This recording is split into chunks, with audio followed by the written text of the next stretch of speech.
안녕하세요. 결혼한 지 4년 차의 30대 여성이에요. 제가 원래 제 이야기를 잘하는 편이 아니다 보니 어떻게 시작해야 하나 싶은데, 사실 오늘 친구랑 만나서 커피 한잔하며 수다 좀 떨려고 했는데, 친구가 몸이 안 좋아 못 나오겠다고 하더라고요. 저는 이미 집에서 나왔는데 말이죠. 다시 들어가자니 모처럼 차려입고 나온 게 아깝기도 하고 그래서 집에서 조금 떨어진 곳에 있는 조용한 카페에 왔어요. 그리고 뭘 할까 고민하다 이렇게 익명의 힘을 빌려 얼마 전까지 어머님과 겪었던 갈등을 한번 적어볼까 해요. 지금은 어느 정도 상황이 정리되었긴 하지만요. 아무튼 가벼운 마음으로 들어주시면 감사하겠습니다. 이렇게 말하면 좀 철없게 들릴 것도 같은데 20대 때는 당연히 30대에는 결혼해 있을 줄 알았고 30이 넘은 직후에도 마음만 먹으면 금방이고 할 수 있을 줄 알았어요. 그런데 34이 넘어가고 주변을 둘러보니 어느새 대부분의 친구들은 다 결혼했고 심지어 아이도 한둘은 있는 거예요. 그리고 그제서야 제가 너무 안일했구나 싶으면서 그때부턴 빨리 결혼해야겠다는 마음으로 소개팅을 하기 시작했는데 인연을 만난다는 게 밀린 숙제하듯 몰아서 한다고 되는 일이 아니더라고요. 그래서 결국 1년 정도 지난 후에는 한마디로 에라 모르겠다 어떻게든 되겠지 하고 마음을 접으려고 했거든요. 그런데 딱 그 시기에 아는 언니가 자기 후배라며 한번 만나보라고 지금의 남편을 소개시켜주대요. 정말 괜찮은 사람이라고 자기를 한번 믿어보라며 말이죠. 그래서 마지막이다 생각하고 나간 자리였습니다. 그리고 참 웃긴 게 그때는 이미 제가 결혼에 대해서는 열정이랄까 그런 게 어느 정도 식은 상황이었다 보니 첫 만남인데도 불구하고 긴장이 된다거나 그런 게 없더라고요. 말도 술술 잘 나오고 그리고 남편이 말하길 자기도 원래 낯을 꾀가리는 성격이라 걱정이 많았는데 제가 너무 편하게 대해주니까 좋았다나요? 아무튼 첫 만남이 그렇게 된 거였고 이후로는 누가 먼저랄 것 없이 연락을 주고받다가 자연스럽게 연인 사이로 발전하게 되었죠. 둘 다 나이가 적지 않다 보니 확신이 있는데 못하러 시간을 끄냐며 알게 된 지 1년 3개월 만에 결혼도 했고요. 하지만 남편과의 결혼 생활은 생각만큼 쉽지만은 않았습니다. 그건 바로 끝도 없이 무언가를 바라시는 시부모님과 그런 시부모님께 딱 잘라 입장을 밝히지 못하는 남편의 우유부단한 성격 때문이었죠. 일단 저는 결혼 전에 시부모님하고는 딱 2번 만난 게 전부였어요. 그리고 그 2번마저도 처음 결혼 허락을 받기 위해 시댁에 인사를 드리러 갔던 날과 상견례 날이었다 보니 솔직히 시부모님이 어떤 분들인지 파악할 여유 따위는 없었거든요. 그런데 막상 식을 올리고 나니까 시부모님과 친정부모님은 왜 이렇게 다른 건지 사실 경제적인 부분이라던가 그런 것만 놓고 보자면 시댁이나 친정이나 큰 차이는 없었거든요. 그런데 예를 들어 식당에 간다고 하면 시부모님은 당연히 저희 부부가 산다고 생각하시는 반면 친정에서는 저희 자리 잡을 때까진 그래도 부모 그늘 아래 있다고 생각하라며 친정부모님이 먼저 내주시고 어디 장을 보러 가도 시부모님은 당연히 저희가 시부모님 몫까지 계산해줘야 한다고 생각하시는 반면 친정부모님은 그동안 먹고 싶었는데 비싸서 못 산 거 있음 지금 사라고 해주시고 솔직히 엄청 큰 단위의 돈이 오가는 건 아니었지만 그래도 그럴 때마다 얼마나 기분이 상하던지요. 하지만 이런 이유로 저와 어머님의 관계가 이렇게나 최악으로 치닫게 된 것은 아니에요. 결정적인 이유는 지난해 하나뿐인 제 동생이 이혼을 하게 되었는데 도대체 저와 어머님 그리고 제 동생의 이혼이 무슨 상관일까 싶으시죠? 저도 제 동생이 이혼 소식을 알려왔을 때만 하더라도 그 일이 저한테까지 여파가 있을 거라곤 상상도 못했는걸요. 일단 제 동생 이야기를 해보자면 제 동생은 저와 달리 결혼을 일찍 했어요. 혼전 임신 그런 건 아니었고 당시 4년째 만나던 제부 쪽 아버님 그러니까 사돈어른 건강이 안 좋아지면서 그쪽에서 하루빨리 식을 올렸으면 했거든요. 사실 어차피 결혼 이야기는 오가던 사이고 다만 때를 정하지 못하고 있던 커플이었기에 그게 큰 문제는 되지 않았고요. 아무튼 그렇게 둘이 결혼하고 1년 만에 아이를 갖고 또 10개월 후에는 건강한 아들을 낳았고 솔직히 저랑 달리 여동생은 한마디로 교과서 같은 인생을 살았어요. 그런데 지금으로부터 2년 전 당시 조카 나이가 7살이었는데 사고로 세상을 떠났습니다. 동생은 임신을 하면서 직장을 관뒀다가 조카가 5살이 넘어가자 다시 일자리를 알아보기 시작했어요. 나이도 있고 경력이 단절된 기간도 길다 보니 너무 불안하다면서 말이에요. 말이 나왔으니 말이지만 사실 자기 하는 일에 워낙 자부심도 있었고 좋아했던 동생이었기에 회사를 관둬야 될 것 같다고 했을 때는 제가 다 속상하더라니까요. 친정부모님 또한 나름대로 힘들게 뒷바라지한 딸이 결국 전업주부로 살게 된 걸 무척 안타까워하셨고요. 하지만 결국 보란듯이 동생은 재취업에 성공했어요. 그러니 저희 친정은 말 그대로 축제 분위기가 따로 없었답니다. 하지만 얼마 후 만났던 동생의 표정은 어쩐지 밝지만은 않더라고요. 그리고 나중에서야 말하길 사돈어른께서는 동생의 재취업을 무척이나 못마땅해 하셨다대요.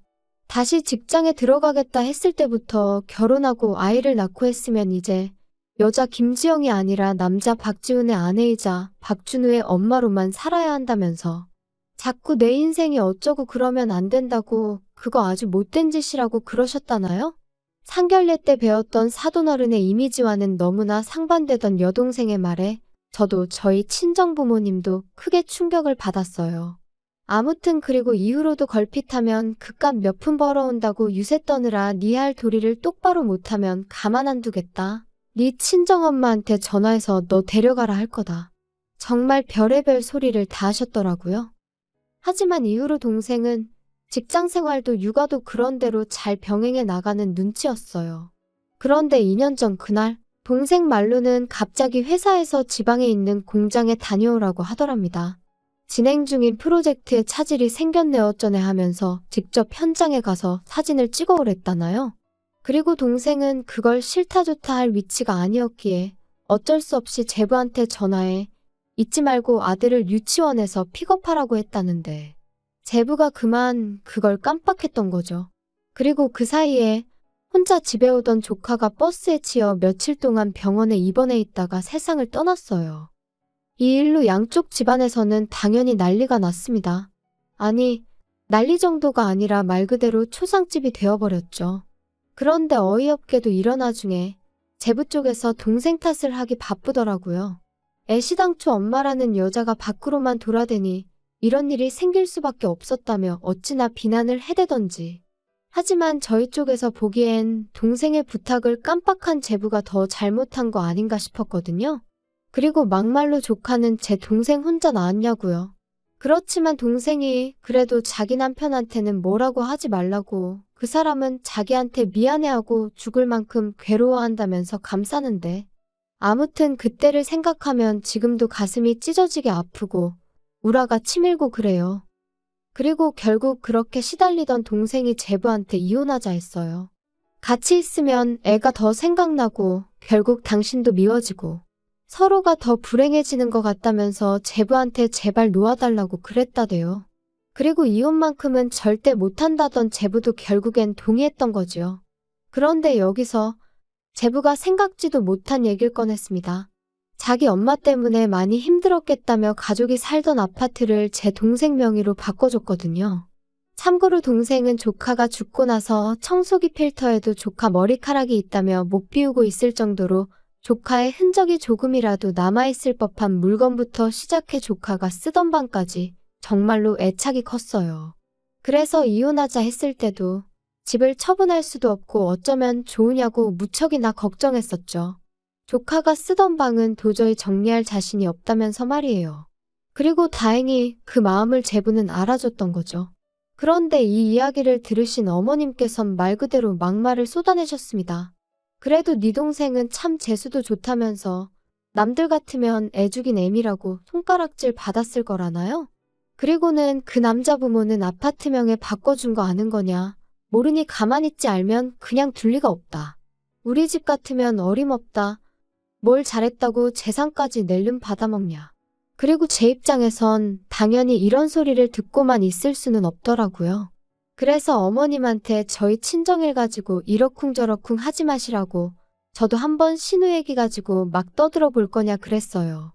그리고 아파트를 받았다고 제 동생이 받은 상처가 아무는 거 아니다. 하지만 그나마 아파트 줄 형편이라도 되는 집이니 얼마나 다행인지 모르겠다고. 까놓고 말해서 신우는 지금 이혼당하기라도 하면 집은커녕 차나 한 대 받을 수 있겠냐고요. 사실 저희 친정이 조카 장례 치르고 동생 이혼으로 시끄러웠던 동안 시댁이라고 아무 일도 없던 게 아니었어요. 남편에게는 위로 4살 많은 누나, 그러니까 저에겐 신우가 있는데 신우가 씀씀이가 장난이 아니었거든요. 누가 보면 진짜 재벌집 딸인가 싶을 정도로 비싼 물건도 척척 사나르고 어머님한테 선물도 자주 해드리고 자기 돈 자기가 쓴다는데 누가 뭐라 하겠냐마는. 그런데 심해부가 서울로 올라오게 되면서 그동안 신우 씀씀이의 비밀도 만천하에 드러나게 되었습니다. 심해부가 다니던 전 직장은 지방에 있었고 그러다 보니 이런저런 문화적 복지라던가 혜택이 많은 건 아니었는데 딱 하나 정말 부러웠던 거, 그건 바로 사택이 있다는 거였어요. 사실 남편에게 듣기로 심해부나 신우나 결혼할 당시 모아둔 돈도 없었고 양쪽 집안에서 그렇다고 크게 도와줄 형편도 아니었다 보니 사택은 정말 큰 도움이 되는 상황이었다대요. 그런데 이제 두 사람 사이에 아이가 생기면서 신우는 무슨 생각이었는지 모르겠지만 심해부는 종종 애는 서울에서 키워야 된다 그런 소리를 하더라고요. 그리고 그 소리는 애가 커갈수록 더 자주 들려왔는데 그 집이 원래 엄마인 신우보다 아빠인 심해부가 더 자식 교육에 열을 올리는 편이었거든요. 아무튼 그래서 심해부가 서울에 올라오고 싶은가 보다 올라오겠구나 싶더니 기어이 서울에 있는 회사로 이직에 성공했다면서 2달 안에 이사를 온다는 거예요. 그리고는 신우더러 그동안 모아놓은 돈에 대출받아 전세라도 구하게 알아보라 했던 건데 문제는 심해부의 생각과 달리 신우는 한 푼도 모아놓지 않고 그동안 심해부가 벌어다 준 돈을 다 써버렸던 거였죠. 신우는 자기 이러다 이혼당한다며 하루가 멀다 하고 어머님한테 연락을 해대는 눈치였어요. 그리고 그렇게 어머님이 내리받은 스트레스는 고스란히 저희 남편한테 전달되어졌죠. 어머님께선 이러다 네 누나 이혼당하면 어쩔 거냐고, 가만히 보고만 있을 거냐, 네 누나가 얼마나 너한테 잘했냐 하시며 남편을 들들 볶으셨는데 사실 신우가 얼마나 저희한테 잘해준 건 없어요. 저는 싫다고 필요 없다고 하는데도 자기가 쓰다 질려버린 명품백을 준다던가 심해부가 안 입는다며 비싼 옷을 남편에게 가져다주는 일이 몇 번 있긴 했지만 솔직히 고맙기는커녕 부담스럽고 짐스러워서 돌려준 지 오래였으니까요. 아무튼 이런 식으로 몇 번 통화가 오가더니 하루는 어쩐 일로 어머님이 남편이 아닌 저한테 연락을 해오셨어요. 그리고는 당신 아들하고는 대화가 안 통한다며 저랑 얘기를 하셔야겠다 하시더니 정말로 저희 집에 오셨습니다. 그리고 사람이 직감이라는 게 있으니까 잘은 몰라도 제가 듣고 싶은 소리는 아니겠구나 싶대요. 그래서 솔직히 뭔진 몰라도 일단 무조건 거절하겠다는 마음으로 어머님과 마주 앉았는데 어머님 말씀은 제 예상을 훨씬 뛰어넘는 것이었어요. 제 동생 이야기를 꺼내시면서 거기서 동생이 혼자 살지 않냐 하시더니 그러지 말고 그 집을 신우한테 잠깐이라도 내주면 안 되겠냐셨거든요. 어차피 제 동생은 이참에 친정에 가 있게 하라는 나름대로 대안까지 제시하시면서 말이죠. 어이가 없어서 제가 그게 말이 되냐 제발 상식선에서 얘기 좀 하시라고 화를 냈어요. 제 동생이 그냥 혼자 그 집에 살고 있는 게 아니고 상황이 상황인지라 그러고 있는 건데 하지만 이후로도 저는 도무지 화를 삭힐 수가 없어서 도대체 사람이 어떤 식으로 뒤틀리면 생각을 그런 식으로 할 수 있는 거냐고 따졌습니다. 그랬더니 어머님이 말씀하시길 죽은 사람 바짓가랭이 붙들고 늘어진다고 돌아오는 거 아니라면서 산 사람이라도 제대로 살아야 하지 않겠냐. 제 동생에게 있었던 일은 안타깝지만 신우까지 네 동생처럼 살았으면 좋겠는 건 아닐 거 아니냐. 네가 나서서 도와주지 않으면 네 신우 이혼당하게 생겼다. 저는 어머님한테 한마디만 더 하시라고 그럼 그땐 저도 가만 안 있겠다 했어요. 제 동생 일은 말 그대로 사고였지만 신우가 그렇게 생각 없이 돈 써댄 건 자기가 작정하고 한 일이니 비교할 바가 못 된다고. 그리고는 어머님도 신우한테 그렇게 받아쓰실 때 이런 날이 올 거 생각 못 하셨냐 받아쳤죠. 그랬더니 어머님이 지금 제가 당신을 취조하는 거냐며 소리를 지르시곤 아무튼 제 동생한테 말 잘하랍니다.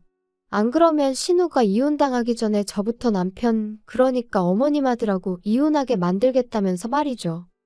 기도 안 차고 어이없는 어머님의 말씀에 신우한테 전화를 걸었어요. 왜냐하면 저는 적어도 어머님의 억지가 어머님 혼자만의 시나리오인지 아니면 신우랑 혹은 제 남편까지 같이 이야기가 된 건지 궁금했거든요. 이후로 몇 번의 신호음이 울리고 신우가 전화를 받았습니다. 안부를 묻는다던가 떠본다던가 그러고 싶은 마음도 아니었기에 단도직입적으로 물었어요. 어머님이 제 동생 집을 형님한테 내주라고 막무가내로 나오시던데 어떻게 생각하시냐고요? 그랬더니 신우가 말 나왔으니 자기도 한마디 하겠다면서. 요즘 저출산이라고 뉴스에서 매일 나오는 거 알지? 그러니까 나처럼 애 키우는 사람들이 존중받는 사회가 되어야 돼. 더 좋은 환경에 있어야 되고 사회적인 배려가 필요하다니까? 그리고 우리 엄마나 내가 올케한테 바라는 것도 별거 없어. 솔직히 올케 동생은 이제 애도 없고 집만 차지하고 있는 거잖아. 그거 사회적으로 되게 안 좋은 거다. 땅도 좁은데 왜 혼자서 그렇게 넓은 데를 차지하고 있냐 이거지. 이기적인 거 아니야? 그리고 내가 키우는 내 아들은 나만의 아들이 아니고 우리 모두의 아들이라니까? 나중에 내 아들이 자라서 세금 내고 하면 그걸로 우리가 받아 쓰는 거니까. 올케 동생도 마찬가지고. 그러니까 소중하게 돌봐줘야 하는데 살 집 하나 못 구해서 내가 이혼이라도 하게 되면 안 되지 않겠어? 무슨 개소리를 그렇게 정성스럽게 논리적인 척 하는지 정말 못 들어주겠더라고요. 그래서 제가 신우더러 형님 이야기 듣고 있으니 형님이 얼마나 멍청하고 뻔뻔한지 그건 확실히 알겠다면서 이혼하는 게 낫겠다고 했어요. 이혼하고 애는 심해부 혼자 키우는 게 애한테 훨씬 도움이 되겠다고요. 형님 같은 사람들 때문에 멀쩡한 애엄마들이 싸잡아서 욕을 먹는 거라고. 진짜 머리가 어떻게 된 거 아니냐고 그러곤 병원이나 가보라 했죠. 그리고 이 통화로 인해 다시 한번 시댁에서는 난리가 났어요. 당연히 신우는 제정신이고 저더러 미친 엑스라면서 말이죠. 화도 안 나더라고요. 다 그나물의 그 밥인 걸 알게 되었으니 어이만 없었달까요? 그리고 다행이라고 해야 할지 이런 와중에 저희 남편은 그래도 제 편이었어요. 아니, 솔직히 말하자면 제 편이라기보다는 적어도 어머님이나 신우 편은 안 들더라고요. 제가 그쪽 욕하면 자기가 생각해도 제정신이 아닌 것 같다며 한마디 덧붙여주긴 했고 그렇지만 그렇다고 그쪽에다 대고 저한테 사과해라 어째라 그런 소리는 또 못하는. 그래서 솔직히 시댁이 재수없어서 남편하고도 이혼해버릴까 그 생각도 안 한 건 아니었는데 일단은 안 하려고요. 사실 남편을 너무 사랑해서 그런 것보다는 동생 일로 친정부모님 속이 얼마나 상하셨겠어요. 그런데 거기다 대고 저도 이혼하게 되었다 그런 말은 차마 못하겠습니다. 할 때 하더라도 지금은 아니다 그런 거지요. 그리고 한편 심해부가 결국 신우가 모아놓은 돈도 없고 심지어 절대 안 된다고 했는데 몰래 골프까지 배워서 필드에 다닌 것도 알게 된 모양이에요. 역시나 예상대로 심해부 입에서 이혼 소리 나왔고 들리는 말로는 재산 빼돌린 걸로 신우랑 어머님을 고소할 거라던데 가족 사이에 가능한 이야기인지는 모르겠지만 어쨌든 볼만하겠다 싶어요. 남의 불행을 보고 즐거워하냐며 혹시 저를 욕하신다면 이건 불행이 아니에요. 자업자득이지요. 아무튼 지금 바라는 건 그저 아무쪼록 하루빨리 동생이 슬픔에서 벗어날 수 있었으면 좋겠다는 거예요. 그리고 남의 불행을 파헤치며 거기서 어떻게든 자기 입속을 차리려던 신우나 어머님한테는 어떤 식으로든 응당 대가를 치르게 될 거라는 말밖에는 할 말이 없네요. 물론 동생하고 신우를 보고 있자니 사람이 착하게 산다고 늘 좋은 일만 있는 것도 아니고 못되게 산다고 늘 안 좋은 일만 있는 것 같지도 않다는 거지만요. 그래도 물론 결국 착하게 사는 게 정답이겠죠? 제 생활은 둘에 비하면 그다지 유별날 것도 없고 평범한 듯하니 불평불만 없이 감사하는 마음으로 살아야 하는 건지 아무튼 생각이 많아지는 요즘입니다.